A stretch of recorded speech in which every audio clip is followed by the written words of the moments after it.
Olá, pessoal, boa noite. Sejam bem-vindos. Oi, Natália, Júlia, Juliana,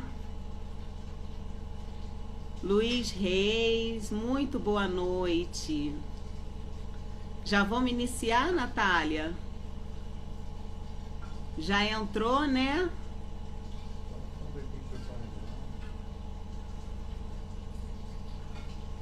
Vamos dar só um tempinho mais para o pessoal entrar.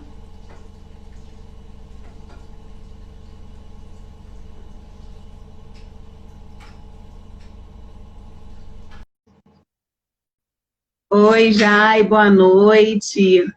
É um prazer para nós ter você aqui. Olá! Oi, Natália, Tudo bem, linda. doutora Raíza? Bem, e você? Tô bem também. Que bom estarmos aqui para falar de um assunto tão importante, né? Trocar ideia, né?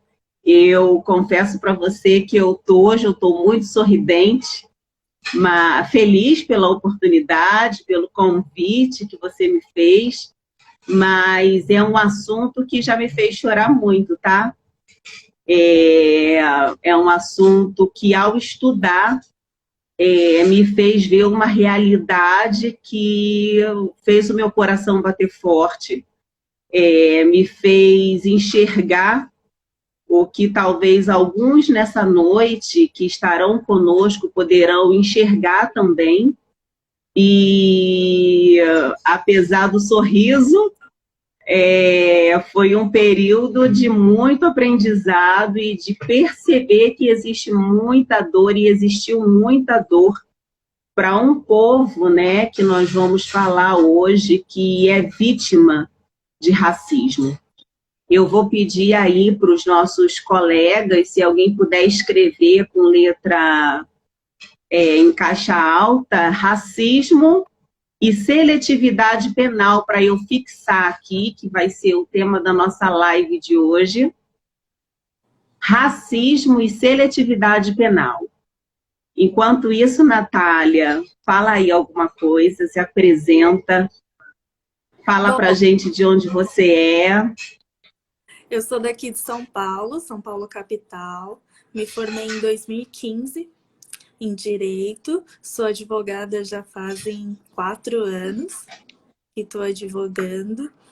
E resolvi ser criadora da página dos advogados negros porque eu vi essa necessidade. Eu acho que o povo preto precisa se unir, precisa sim lutar a luta um do outro para conseguir vencer, principalmente o assunto que a gente vai abordar hoje. É extremamente importante essa união do povo preto. E a Sim, com doutora? certeza. Esse, na verdade, foi o tema do meu TCC, antes de terminar a faculdade, e por isso também que eu trabalho com direito criminal. E, como eu falei para você, foi um tempo que, durante eu produzia o meu trabalho de conclusão de curso, eu chorava. Chorava lendo os livros, assistindo documentários e ouvindo histórias do que o nosso povo passou, do que o povo negro passou, e daí nos deparamos com a realidade de que ainda acontece, que acontece nos dias de hoje, que muitos tentam esconder, muitos tentam dizer, não, isso não existe, mas existe sim, e nós estamos aqui para, além de esclarecer, né, de mostrar para as pessoas como é importante trabalharmos em prol de uma sociedade que respeite, né, todas as pessoas, principalmente porque somos brasileiros e o brasileiro é de uma cultura diversificada e maravilhosa, né? E isso é muito bom, é muito importante. Exatamente. Então vamos lá, vou deixar você Então você vamos. falar aí e a gente vai introduzindo. Bom, já que o assunto é racismo e seletividade penal, a palavra racismo, etimologicamente falando, pelo dicionário Aurélio, significa: racismo é a discriminação direcionada a quem possui uma raça ou etnia diferente. Geralmente se refere à segregação racial.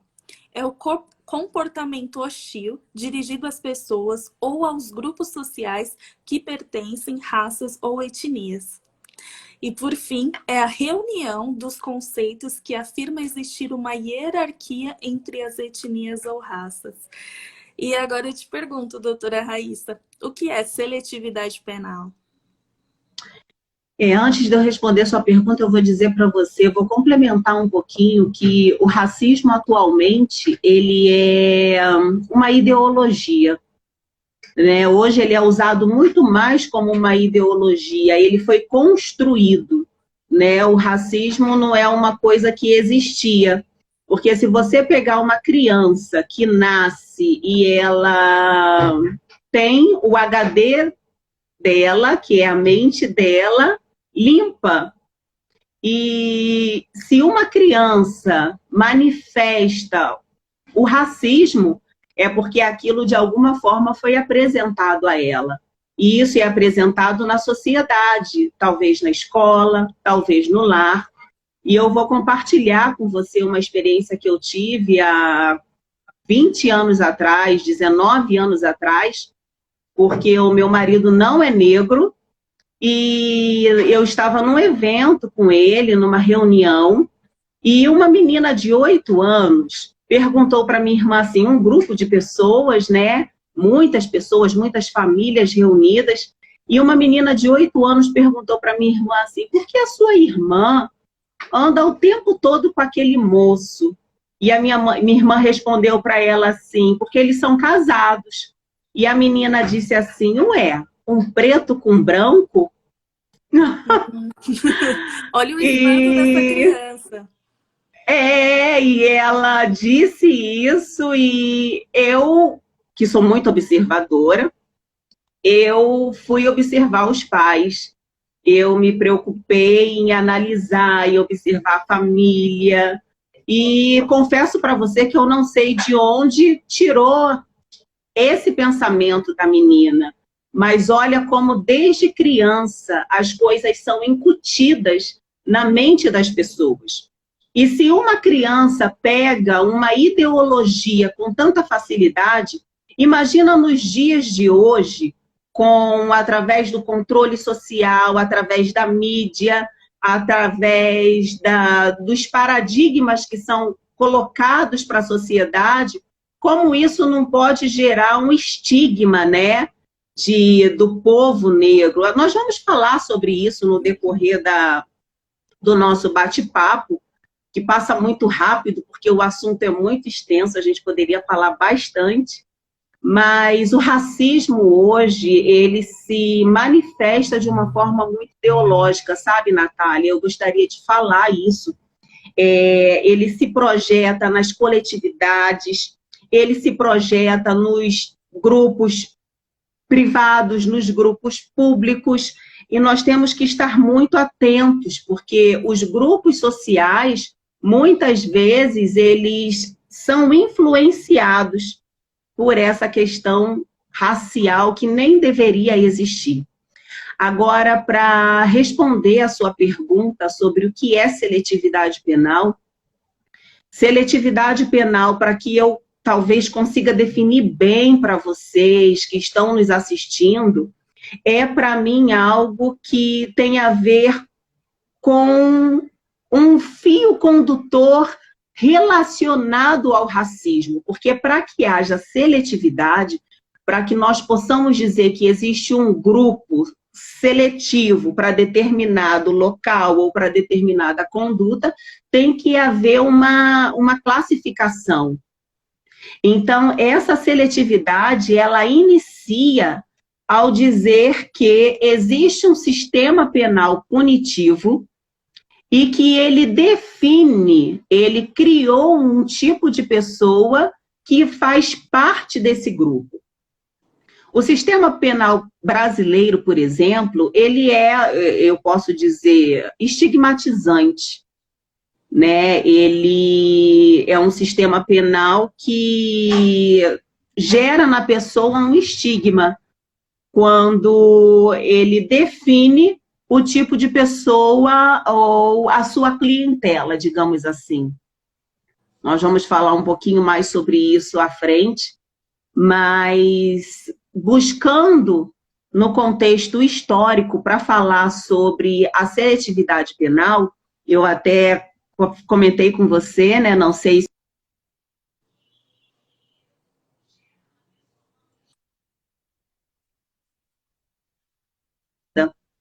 e eu vou trazer um pouco esse contexto histórico para vocês, de que quando o povo nos Estados Unidos foi liberto da escravidão, eles precisavam manter a classe negra separada da classe branca. Então, com a libertação dos escravos, eles começaram a andar nos mesmos ambientes, a habitar nos mesmos lugares, a usar as mesmas conduções. Então, o que eles pensaram? Nós precisamos criar uma conduta, algumas condutas que criminalize o que esse povo negro faz. E assim nós conseguiremos prendê-los, nós conseguiremos mantê-los à margem, colocá-los distante de nós, assim pensava o povo branco. E daí, Natália e os nossos queridos aí que estão assistindo, foi criado algumas condutas, como, por exemplo, o desacato. Então, vamos supor, num contexto onde havia negros e brancos, negros recém-libertos, e que falasse uma frase ou uma palavra que fosse diferente daquilo que a classe burguesa esperava, eles já diziam, isso aí é desacato. E daí usavam aquele procedimento para prender as pessoas, o negro. E além do desacato, houveram outras condutas que eles foram criminalizando. A gente pode acrescentar que também houve as leis de Jim Crow, que foram as leis que basicamente marginalizaram o negro de toda essa classe, né? Exatamente. Então, tem um histórico aqui. Há um histórico. Então, a seletividade penal é isso. É quando o nosso legislador, ele cria condutas, ele cria leis que muitas vezes prejudica a um grupo específico. E que, em regra, esse grupo específico é aquele de pele preta, é aquele de classe social pobre, que muitas vezes é o pobre e o negro, e nós vamos falar sobre isso mais à frente. Então, o sistema penal brasileiro, ele é estigmatizante, sim. Ele cria um estereótipo de que o negro, ele é mais propenso à criminalidade. Eu ainda vou acrescentar uma coisa. Fala. Dentro disso que a doutora está falando, nós temos também a tese de César e Lombroso, que ele colocava a figura do negro como um negro perigoso. O negro, ele era perigoso e por muitos anos foi vendida essa imagem. Exatamente. César Lombroso, ele era um médico, né? E ele fazia estudos. Ele estudava o crânio das pessoas e ele dizia que o crânio do negro era diferente do crânio do branco e por isso foi criada aí a escola positivista e foi difundido e propagada a ideia dele de que o negro ele tinha mais probabilidade para cometer determinadas condutas que são condutas criminosas. E a gente ainda vai falar um pouquinho sobre essa questão de conduta criminosa. E isso é algo que César Lombroso também fazia, é que ele dizia que o negro ele era o criminoso nato, né? ele já dizia isso. Então, o pessoal está aí comentando, né? O filme Django Livre fala sobre isso. Quem não assistiu, assiste, é um filme forte, mas é um filme que eu gosto muito, usado pelo ator Leonardo DiCaprio, que ele fala sobre isso, né? Que ele faz uma comparação do crânio de um negro, dizendo, tá vendo, ó, o crânio do negro é diferente, por isso ele é inferior. E essa inverdade, né? Essa criminalização e descriminalização foi difundida e estamos aqui hoje lutando, nós, operadores do direito, para tentar reduzir isso, né, Natália? Sim, exatamente. E eu estou aqui com alguns dados a respeito das pessoas que estão dentro das prisões hoje. Sim. Esses dados são de acordo com o IFOPEN, que é o Sistema de Informações e Estatística do Sistema Penitenciário Brasileiro. E nessa estatística, 61,7% dos presos são pretos ou pardos e 37,22% são brancos. E ainda mais, 45,48% da população tem baixa renda. Então, hoje, doutora, a gente pode afirmar que os que estão presos são pretos e pobres? A classe maior dos encarcerados no Brasil, sim, é formada por negros e pobres, por pretos e pobres. Né? É a clientela do sistema penal brasileiro, é o negro e o pobre. E eu vou dizer para vocês, essa propagação, né, dessa ideologia, ela não é uma verdade, né? E nós descobrimos isso por causa da lei. E a gente vai encerrar esse papo falando sobre isso, mas, infelizmente... Agora, por quê? Né, eu vou trazer esse questionamento. Por que será que o sistema penal, as penitenciárias, elas têm como sua clientela maior pretos e pobres? Porque são aqueles que não têm condições de pagar um bom advogado para fazer a defesa, são aqueles que não têm condições de pagar uma fiança. E a Defensoria Pública existe para defender as pessoas, é um direito constitucional, só que a Defensoria Pública, em alguns lugares, algumas comarcas, ela não dá conta de tudo, né?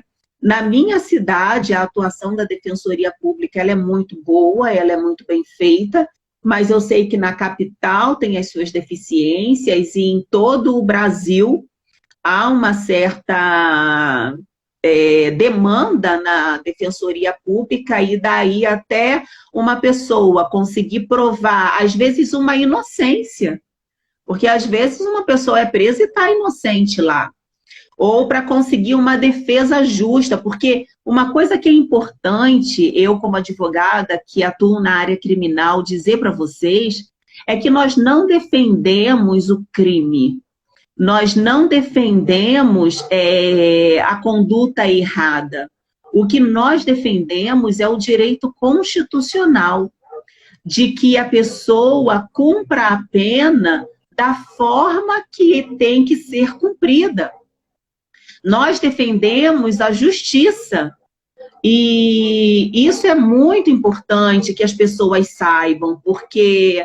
Da mesma forma que tem a estigmatização sobre a pessoa que produziu uma conduta, um delito, muitas vezes o advogado é visto também dessa forma, mas não é assim que funciona. Aqui nós já quebramos uma série de paradigmas, né? Porque dizem advogado tem que mentir. Não. O advogado é aquele que futuca a lei de todas as formas que ele pode, para achar ali uma forma de defender um direito.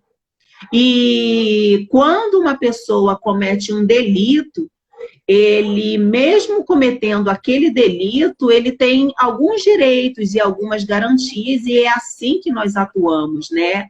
O advogado, ele tem essa função. Agora, é isso. É por isso que a classe carcerária brasileira, ela é cheia, ela é lotada de pretos e pobres por esse motivo. Então, diante desses números que eu apresentei, nós podemos também afirmar que esses números são resultados de uma justiça brasileira que ainda se utiliza da eugenia para condenar o réu? Sim. E eu vou citar um exemplo já com essa sua pergunta. Gente, tem professor meu aqui, tem amigos aqui, imagina como é que eu estou com meu coração. Eu vou fingir que eu não estou vendo vocês para a gente conseguir conduzir, porque os mestres, né, nos observam e a gente, né, é uma responsabilidade muito grande falar sobre o direito, mas é lindo, ó. Agradeço vocês por estarem assistindo aqui na nossa live, esse bate-papo. E eu ia falar sobre... Esqueci. Então, nós podemos afirmar que a justiça brasileira se utiliza da Sim. eugenia?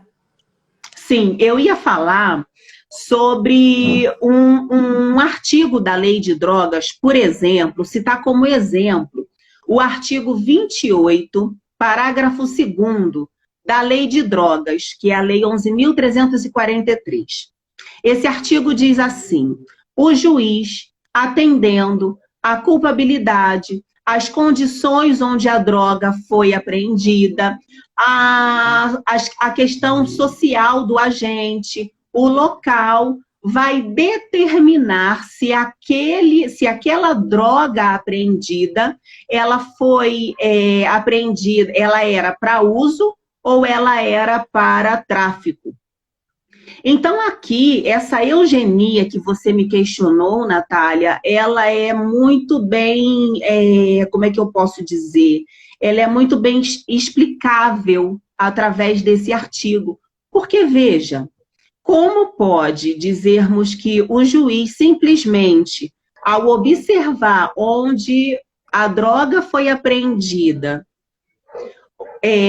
a conduta do agente, a classe social do agente, vai definir se aquela droga era para uso pessoal ou era para tráfico, é muito genérico, você entende?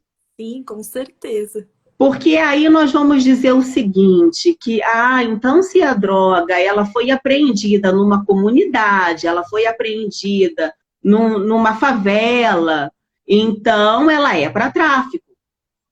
Agora, se a droga foi apreendida aqui no Rio de Janeiro, nós chamamos de Zona Sul, mas num local de classe social mais alta, então nesses lugares onde a droga é apreendida, então ali não é para tráfico, ali é para uso. Você entende como é genérico demais, como fica vago o entendimento? Então, o legislador tem que ter muita cautela, né? Ao criar uma lei, ao definir algo para facilitar o jurista, facilitar a vida do advogado, facilitar a vida do juiz, até mesmo do promotor de justiça, para conseguir o manejo da decisão judicial. Entende? Exatamente. Eu acho que fica uma lacuna muito grande. Com certeza. Definir o que é para consumo e o que é tráfico. E com certeza, Exatamente. todos esses pontos que a gente já levantou e vamos levantar ainda, influencia na decisão do juiz quando ele determina se a droga foi para consumo ou se foi para tráfico. Exato. E aí nós vamos chegar a um ponto, né? Nós já falamos que a clientela é de pretos e pobres, e esses pretos e pobres, pelos dados do Infopem, a maioria está preso lá. Por quê? Por tráfico de drogas, né? O índice de mulheres presas pelos dados do Infopem é por tráfico de drogas. Então, aí nós podemos perceber que existe essa estigmatização. E eu lembrei de uma coisa, Natália, que eu estudei em Direito das Cidades, que aconteceu aqui no Brasil. Todo esse contexto que nós estamos narrando aqui para vocês, ele vem muito lá dos Estados Unidos. O nosso direito brasileiro, ele trouxe uma influência muito grande dos Estados Unidos. Mas aqui no Brasil, a libertação dos escravos, ela aconteceu de uma forma bem diferenciada, porque quando os negros começaram a ser libertos, eles não tinham para onde ir. E daí, o que vai fazer com esse povo? Porque antes eles viviam nos locais onde eles serviam aos seus senhores, mas e agora? Para onde vamos?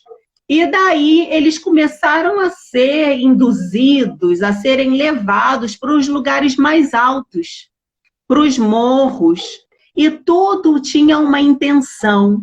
Não foi por acaso, foi proposital. Por quê?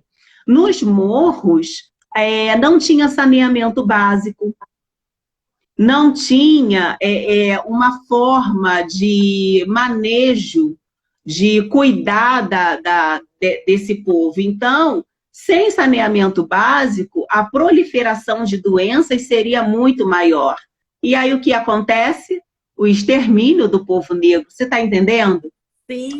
Eu aprendi isso em Direito das Cidades. E eu ouvi aquilo e eu pensando, meu Deus, isso é real. Isso é história do Brasil.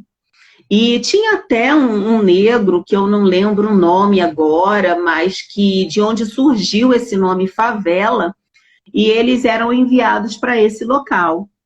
E eu sou carioca, né? Eu conheço bem o Rio, eu conheço o Rio de ponta a ponta, porque eu cresci num lugar simples, mas eu já trabalhei na Zona Sul, eu trabalhei em Ipanema, e realmente há lugares que não têm saneamento básico, há lugares no Rio de Janeiro que não tem água potável, e o objetivo, à época, há anos e anos atrás, era que vamos lançar esses negros tudo para o morro, porque lá eles pegam a doença, a tuberculose, o que for. E aí a doença prolifera, eles morrem mais rápido, e a classe branca, ela consegue a predominância, né? Então, olha como a gente cresce, como a gente amadurece quando a gente estuda e quando a gente compreende as coisas. E dentro disso que a doutora está falando, nessa época que os escravos foram libertos, se abriu para o estrangeiro vir. O imigrante veio da Europa, fugindo da guerra. Eles vieram e começaram a trabalhar. Então, os escravos que eram escravos não tiveram essa oportunidade de trabalhar. Não Exatamente. É mesmo? Sim. Sim, então foi aí, né? E aí, além de ser negro, é pobre, e foi crescendo aí e chegamos. Só que o povo brasileiro, ele é bem miscigenado, né? Não adianta dizer, eu sou totalmente branquinho, a minha origem é totalmente branca ou é totalmente negra, porque nós somos bem misturados, né? E o Brasil é lindo, é de uma cultura riquíssima. Eu sou carioca e eu tenho esse sotaque puxado. Você é paulista ou paulistana que chama? Sou paulista. Você é paulista e tem esse sotaque puxadinho, fino. Aí tem o pessoal lá de Brasília que brinca comigo às vezes, fala a palavra tal, olha como puxa, né? O pernambucano, o baiano.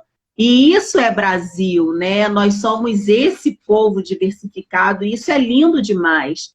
Só que diante de tamanha beleza, nós temos que ter tanto cuidado, porque nós somos, sim, um povo que ainda tem o racismo muito latente, muito muito bem estruturado.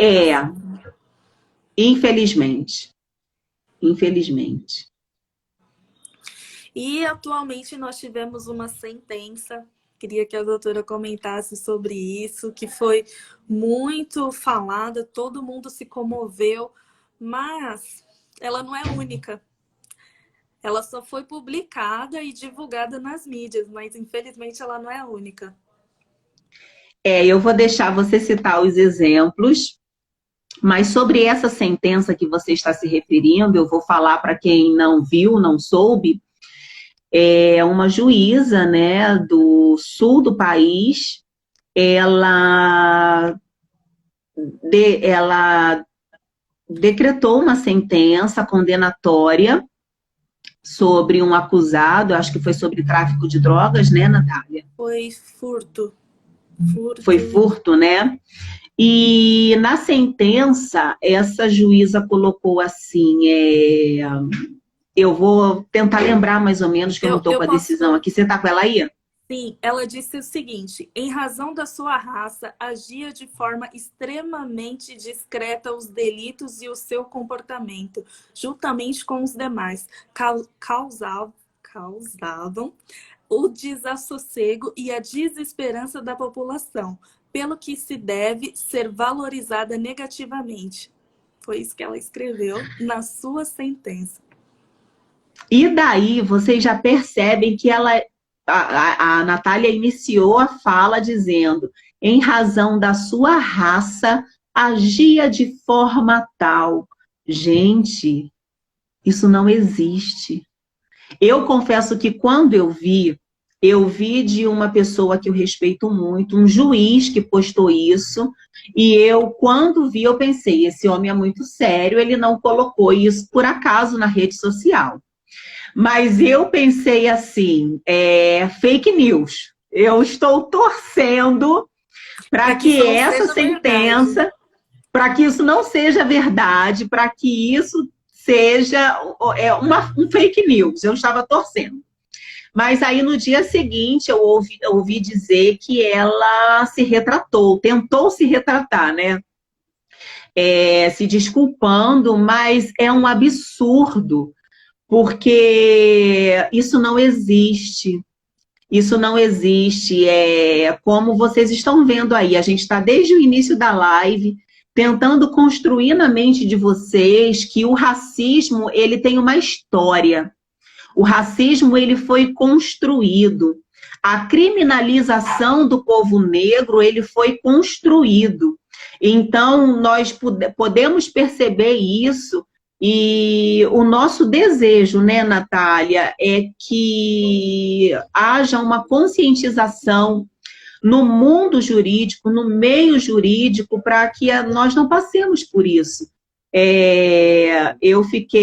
O meu comentário a respeito dessa decisão, Natália, eu vou dizer para você que foi, a meu ver, uma decisão muito infeliz. Você falou para mim que já aconteceram muitas outras. Eu tenho pouco conhecimento, mas eu tentei pensar o mínimo possível sobre isso, mas que foi uma decisão muito infeliz, muito imprópria, mas, porém, escancarada. Como podemos perceber o racismo escancarado ainda neste século que vivemos, nessa revolução que estamos vivendo, ainda ter isso tudo aqui acontecendo, e muitas pessoas fechando os olhos para isso, dizendo isso não existe. Essa coisa de mimimi, de racismo, é tudo mimimi, porque é isso que eles dizem, né? Exatamente. Mas não é mimimi, é verdade. Sim, tanto é verdade que nós temos também uma sentença em que a juíza disse o seguinte: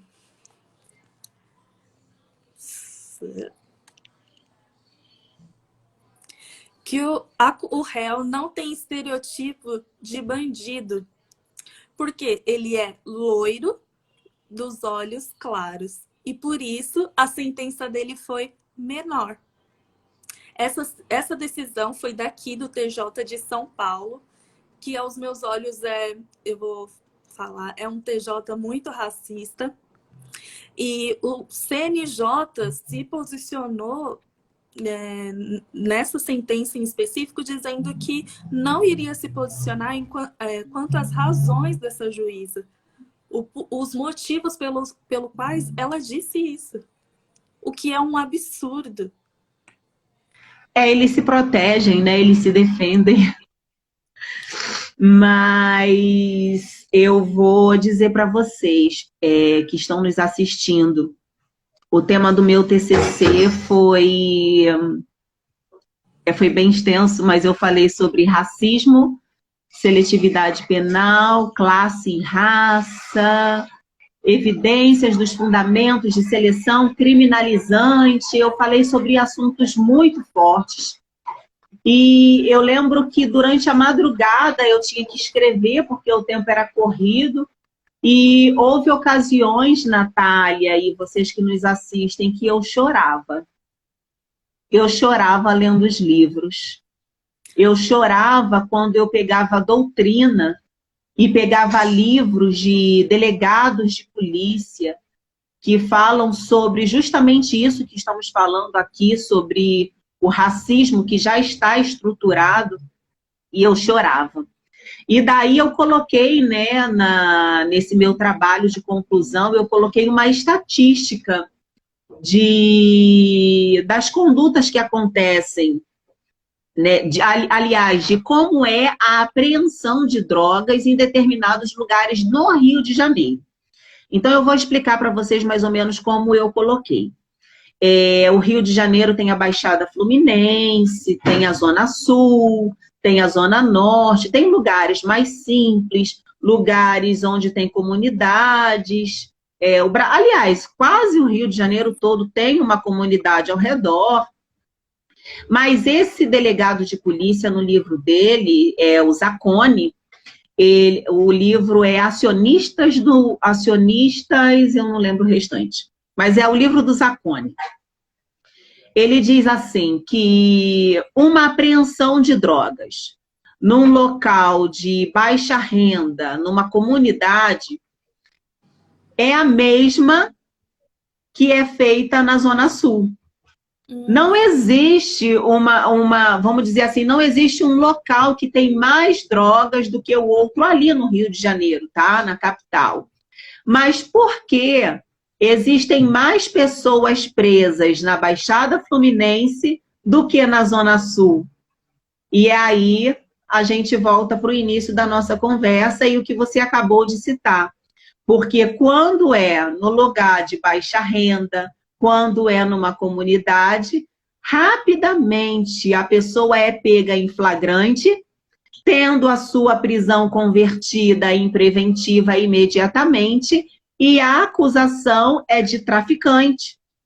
Enquanto o outro, que tem uma condição social melhor, tem uma cor de pele branca, os olhos claros, e ele, às vezes, numa abordagem policial, ele diz, não, isso aqui é para o meu uso. Ah, então tá bom, então você está liberado. E ele nem responde a processo. Dói a minha carne quando eu ouço umas situações dessa.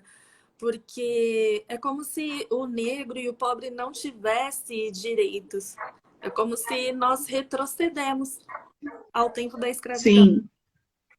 Né? Sim. Sim, na verdade... Sim. E a forma de punir é diferente, né? Porque antes a punição era física. Quando nós estudamos, na época da Inquisição, só existia uma pessoa, ela julgava, ela defendia, ela acusava, e a punição era no corpo físico, né? Era a punição física. Eram levados às praças para serem punidos. Hoje a punição é na alma. Hoje a punição é daquele que comete, sim, um delito, mas é punido o que comete o delito e é punido a sua família. É punido porque eles não têm recursos para defender, para produzir uma defesa, para lutar por aquela pessoa. E é muito triste. É muito, muito triste. E também eu separei um comentário de um promotor, que eu acho que fica nítido o que o racismo está instalado no judiciário. Ele disse o seguinte, que afirma ser irônico ao chamar os negros de catinguentos, pessoas fedidas, negros catinguentos, que não costumam tomar a quantidade certa de banho diário. Por isso, eles acabam fedendo mais do que o recomendado. Essa fala foi do José Avelino Grota de Souza, promotor de justiça aqui de São Paulo. Uau, Natália, eu estou pasma. Eu estou pasma, eu te confesso que eu me emociono, eu me entristeço, eu me compadeço, porque ainda existem pessoas assim, né? E são essas pessoas que estão prolatando sentença, que estão fazendo acusações. Pegar um elevador com um cidadão desse é triste, dói na carne, né? Dói no coração. Eu me sinto muito mal, me gera indignação, me gera fome e sede de justiça, né? E eu acho que a gente pode falar um pouquinho sobre isso. O que é justiça? E daí, lembrei de uma coisa que a gente pode comentar, que é sobre o controle social. Veja só, eu particularmente, eu não assisto televisão, telejornal, embora eu respeite muitos jornalistas, e eu acompanho muitos jornalistas pela internet, eu leio artigos, eu assisto vídeo, mas eu filtro o que eu vou assistir. Mas o controle social, ele muitas vezes ele acontece através da mídia, através de uma opinião que é colocada às vezes na televisão, e quando determinados adjetivos são dados a uma pessoa e que às vezes nem foi provado que ela cometeu aquilo, e aí já vai aquela taxatividade, aquele jornalismo que tem pessoas que gostam de assistir, aquele bem pesado, e daí vai fazendo o controle social que eu citei lá no início, né? Que é a criança que nasceu pura, que para ela todos são iguais, mas que de repente ela já começa a dizer, ué, um preto com branco? Sim, exatamente. O controle social, ele acontece assim. O controle social, ele acontece através da religião, ele acontece através do pai e da mãe, ele acontece muitas vezes através da escola, ele acontece muitas vezes através daquele contexto social que a pessoa está inserida. Por isso que eu em particular, eu gosto muito de levar as pessoas ao pensar, ao questionar. Como é importante a gente questionar, né, as coisas. Poxa, não é dessa forma. Eu posso pensar de um outro jeito. Eu tenho os meus princípios. E princípios, para mim, são imutáveis. Mas existem valores, existem algumas coisas que a gente pode repensar, né? Que a gente pode... não é porque fulano disse na televisão que aconteceu aquilo e que foi ciclano que fez, que está provado. Pode ser uma outra pessoa parecida, pode não ter sido daquela forma. Então, nós precisamos ter muito cuidado, porque o controle social, ele gera alienação, né? E a gente ouvir de um promotor de justiça que o negro, ele é fedido, que ele precisa... Eu prefiro não comentar. Então, eu fico imaginando uma sociedade que é totalmente alienada participando de um tribunal de júri. Sim, sim. É, eu soube de um caso muito recente, não vou dizer o local, mas algumas pessoas que me conhecem sabem do que eu vou falar, que um rapaz entraram na casa dele, acho que foi de madrugada, invadiu, pulou o portão, entraram na casa dele e ele, para se defender e defender a família, ele pegou uma faca. E numa luta corporal, esse rapaz acabou acertando o invasor do seu lar e o invasor veio a óbito. E, ou seja, houve um homicídio, né? E o que acontece? O cara é um criminoso nato, ele estava ali para defender a família dele. Ele usou uma arma branca para tentar se defender e dali logo houve um óbito. E aí, na hora de um júri, imaginemos a hora de um júri, se é que, né, de repente a defesa vai conseguir alegar uma lesão corporal seguida de morte, a defesa é boa também, mas a gente conseguir colocar isso na cabeça dos jurados, porque o júri é aquele povo, é o cidadão comum que vai julgar aquele homicídio, né? E cabe a nós, operadores do direito, saber aplicar bem isso, saber explicar bem isso. É assim que a gente tenta, é assim que a gente luta por justiça. Exatamente. Bom, então eu vou finalizando a minha fala, porque também... Nós ainda temos 10 minutos. Temos 10 minutinhos. Temos 10 minutinhos ainda. E eu quero, já que você já falou, né, sobre esses casos aí, e a gente trouxe uma questão histórica muito importante sobre a criminalização do negro. Eu já citei aí para vocês alguns documentários, filmes também. Quem não anotou, anote, é o filme Django Livre, é um filmaço. Você já assistiu? Já, muito bom. É um filme muito bom. E eu recomendo também o documentário 13ª Emenda, que está na Netflix, que é bem profundo, bem interessante.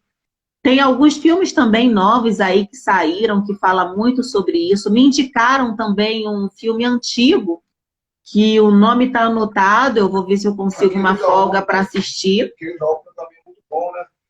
Tem um filme também, um documentário que a Oprah fez, eu não estou lembrado o nome agora.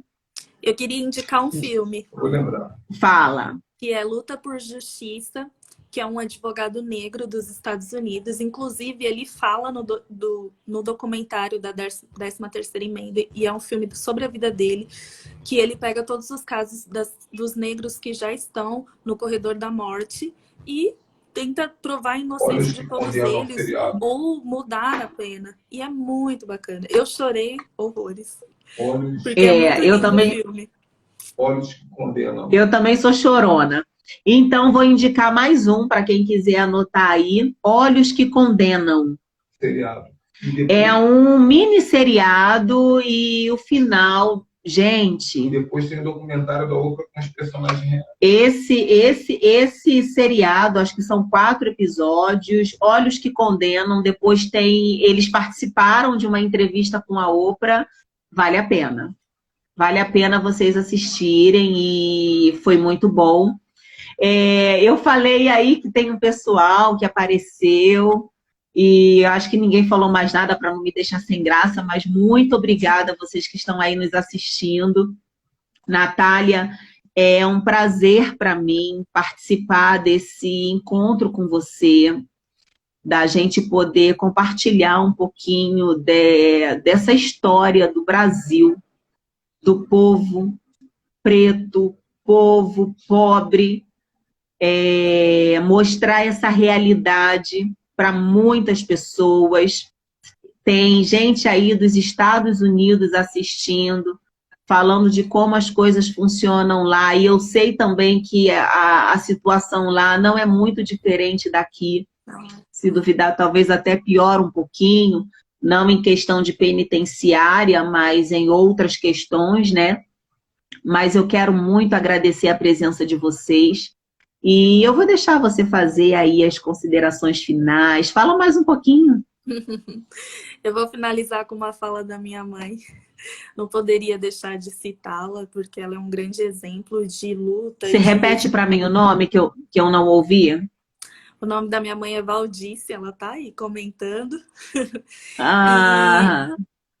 E uma das coisas que ela sempre nos ensinou é ser resiliente. O povo preto é um povo resiliente. Então, são essas as condições que vêm sendo construídas ao longo dos séculos, mas nós sempre vamos dar a volta por cima, nós vamos conseguir vencer. E ontem, quando a gente terminou de assistir a 13ª emenda, ela disse o seguinte: nossa, eu passei por tudo isso para vocês hoje serem melhores. Então, eu acredito no mundo melhor. Eu não posso perder essa esperança de que as minhas filhas não vão passar pelas mesmas dificuldades que eu tenho. Eu não sou casada e não tenho filha, mas quando eu tiver, sim, que sabe que vai melhorar as coisas. Eu não poderia deixar de terminar essa live só mostrando esses casos, esses números, sem deixar uma palavra de esperança, que pode melhorar, e nós podemos melhorar, nós somos resilientes. Sim, somos sim um povo forte, somos um povo aguerrido. Não, eu penso que nós não devemos nos sentir vítimas, mas nós devemos só lutar pelos nossos direitos, né? De estar em locais onde é nosso direito estar. E eu também vou encerrar aqui, deixar minhas considerações finais, mas eu quero deixar aqui uma proposição,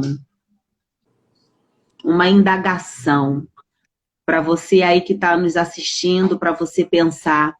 Existem pessoas que estão aqui que são da área jurídica, existem pessoas que são até policiais, pessoas que trabalham em várias áreas do direito, em vários ramos do direito, mas eu quero deixar embora nós já tenhamos falado sobre isso, mas eu quero deixar esse questionamento para você pensar, para você refletir, que se existe droga em determinados lugares pobres, existe também em outros lugares onde a situação, a classe social é maior, é melhor? E se a sua resposta for sim, então por que somente? Porque somente as pessoas que moram em lugares pobres estão ocupando lá os presídios e as outras pessoas não. E além dessa proposição, que vai ficar para você pensar, e depois, se quiser comentar aí no grupo dos advogados negros, vai ser um prazer. Nós nos sentiremos honradas, né, Natália, em ter esse feedback de vocês. E eu vou encerrar aqui com uma frase bem curta, mas que eu anotei, que eu li, e eu vou encerrar minha fala dessa forma. É uma frase de Januário Garcia, que diz assim: existe uma história do povo negro sem o Brasil, mas não existe uma história do Brasil sem o povo negro. Exatamente. Completou tudo.